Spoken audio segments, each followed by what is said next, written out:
Welcome to Beyond the Code, the podcast where we will investigate past the panels of comic books and into the deep, untold stories hiding between the lines. I'm your podcast host, Riley, and today we will be diving into a transformative and controversial era in the comic book industry, the era of the Comics Code Authority, or also referred to as the CCA.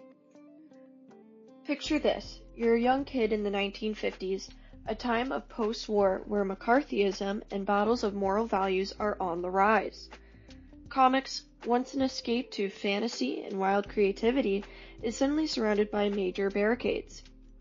Outlawed, restricted, and framed to be harmful to the youth, the CCA takes its position as a regulatory body that isn't just sanitizing themes of violence and crime, but controlling the roles of female characters in the comic book world. Your favorite heroes and villains alike are now forced to fit into restrictive molds.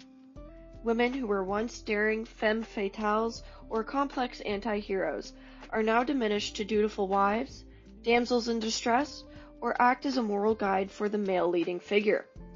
The CCA didn't just limit content, but erased diversity, complexity, and individuality from female representation. But why? What was so wrong or dangerous about women in comics being bold, outrageous, or even flawed? And how did the CCA's restrictions reflect the social times of the 1950s? In today's episode, we are exposing the CCA and its impact on representation of women in comics. So, grab your favorite comic, or even reflect on the stories that could have been, and let's dive into the frustrating world of censorship, gender, and the CCA. To truly understand the Comics Code Authority and its impact, we need to travel back to the 1940s and the 1950s when comic books were revolutionizing popular culture. These were far from standard storytelling mediums. They provided unique narratives, creative illustrations, norm-challenging themes, and fantasy, inspiring imagination of their readers.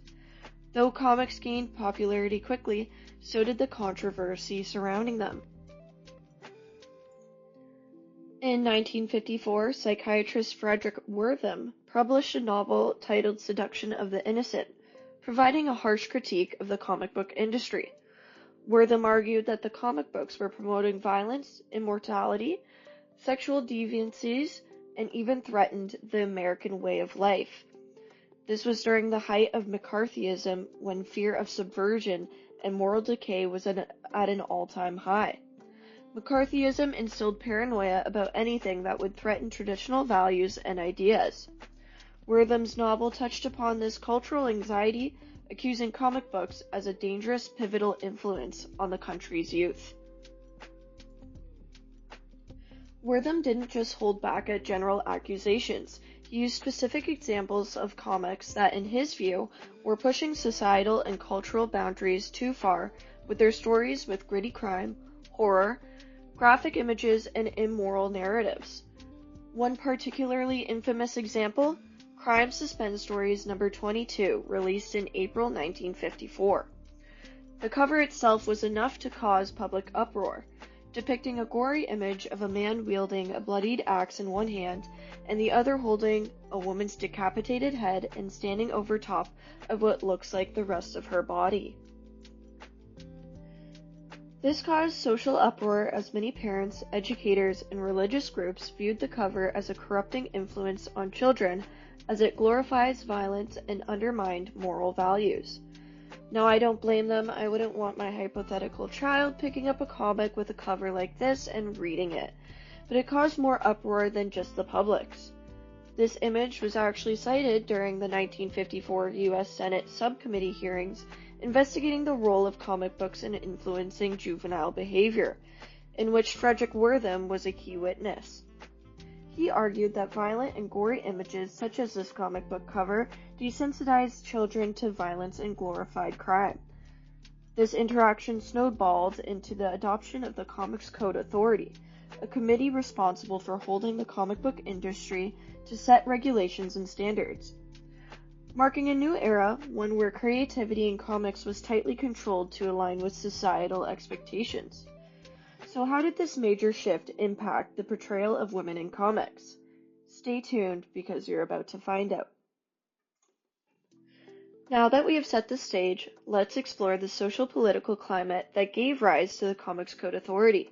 To gather a deeper understanding, we need to explore what was happening in the United States during this tempestuous period. The late 1940s and early 1950s were marked by drastic cultural shifts in social anxiety. World War II just ended and the US was claimed as a major global superpower. But with this newfound power came pressures of maintaining order while projecting an idealized American way of life. Women who were working for the sake of the war were now being pushed to return to domestic roles, reinforcing traditional gender roles and norms. With the social control and anxiety fueled by McCarthyism, people were at unease with anything that did not align with American values. People were looking for outlets and scapegoats, making comic books an easy target. Enter Wertham's Seduction of the Innocent. As referenced earlier, Wertham claimed comic books were one of the corrupting forces that glorified violence and inept behavior. Reflecting societal fear, Wertham was not just making bold claims, but tapping into a broader anxiety about the potential downfall of traditional roles and values. Let us recall another monumentous influence, Wertham's concerns about gender roles and norms in comics. He often criticized characters such as Wonder Woman, claiming her strength and autonomy endorsed unhealthy ideas about women. Rather, the ideal woman at the time was expected to be a proper housewife. Wonder Woman's determination was seen as subversive and even threatening to society. In conjunction to comics such as crime suspense stories, comic books easily became a main reason for eroding traditional American cultural expectations. Adopting the CCA's tight restrictions acted as a direct response to such cultural anxiety, designed to decontaminate comics and reinforce the traditional expectations of the time. But how did this change the way women were represented in comic books? To further answer that, we need to compare the pre-CCA and post-CCA eras. What were female characters like in the pages of comic books before the code's implementation? And how did this change once the CCA's tight guidelines were in place? Let's turn the page and dive in.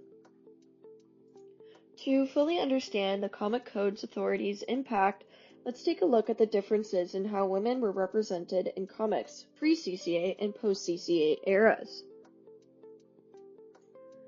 Before the Comics Code Authority, comics were an unregulated medium for creativity. Sure, the stories often pushed boundaries, but they also allowed for a more diverse range of female characters.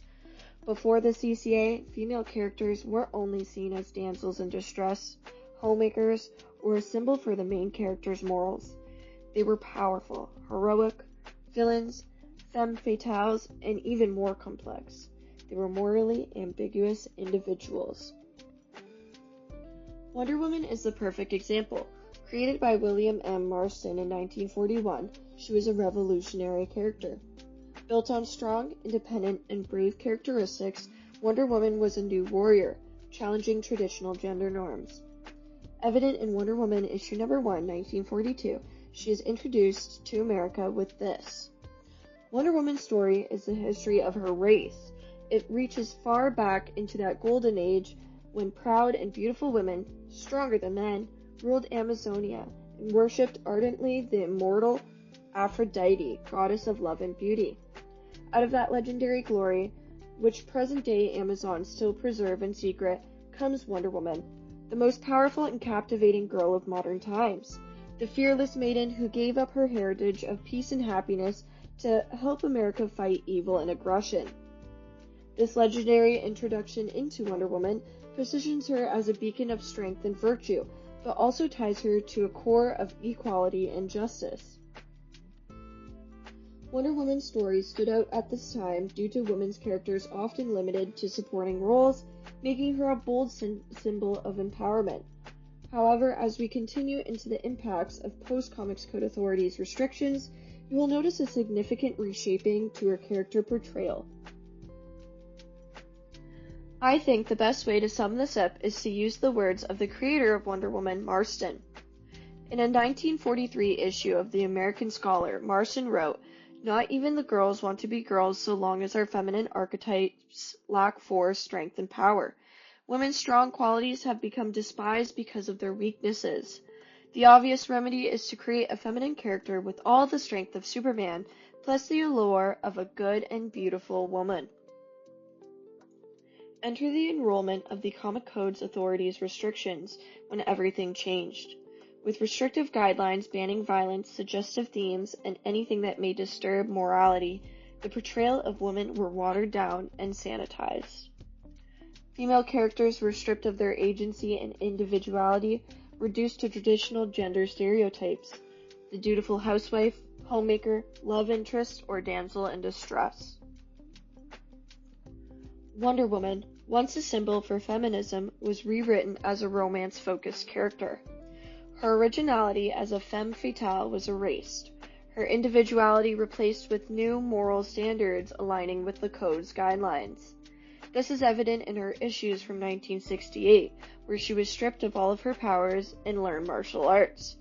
Ultimately, Wonder Woman's roles altering in pre- and post-CCA guidelines has shaped her image forever, but she will forever remain one of the most well-known and loved characters of all comic history.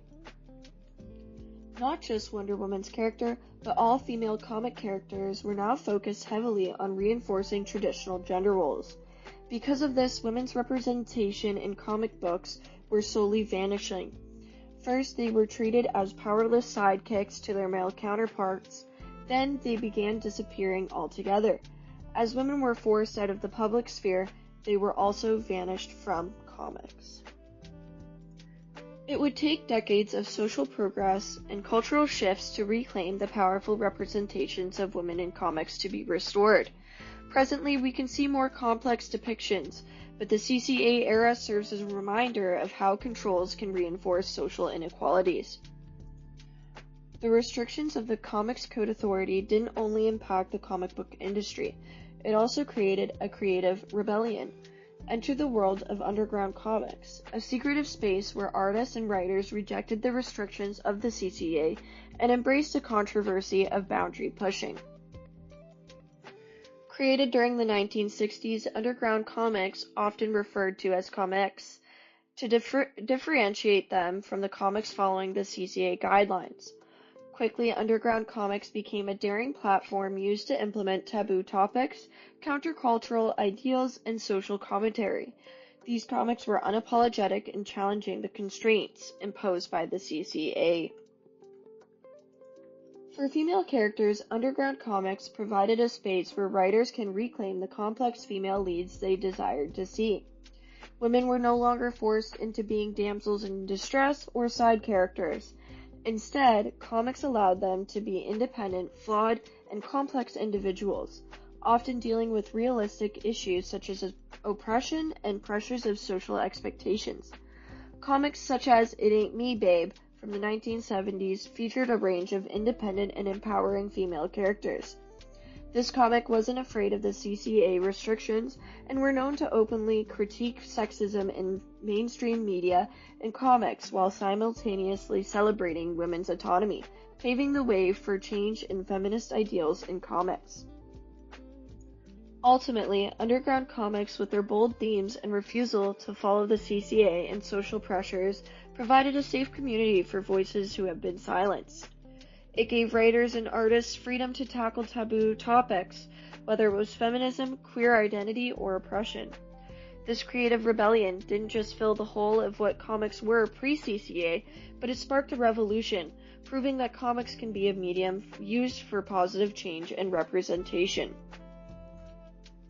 In evaluating the impact of the Comics Code Authority on the portrayal of women in comics, we can see how much restrictions reflected and shaped the social cultural narratives around gender during the 1950s to the 1980s. Originally intended to protect the youth, the CCA guidelines had a profound impact on how women were represented in comic books. Female characters who were once strong, independent, and empowering were confined to limiting roles such as the housewife, damsel in distress, or the love interest. These portrayals reflected the social expectations of the time, which highlighted traditional gender roles and subservience of women to domestic and sexual realms. However, the CCA's restrictive guidelines resulted in a creativity rebellion in the form of underground comics. In the 1960s and 70s, underground comics broke the censorship, providing a safe community to develop stronger and more complex female characters and storylines. These comics not only challenged traditional gender roles, but reintroduced feminist representation, offering a medium for oppressed voices and stories that were removed from mainstream comics. The CCA's influence was significant, impacting both content and social counterculture at the time. Yet the underground comics defied those restrictions and broke into a new era that was more inclusive and hoped for a more progressive future in the world of comic books.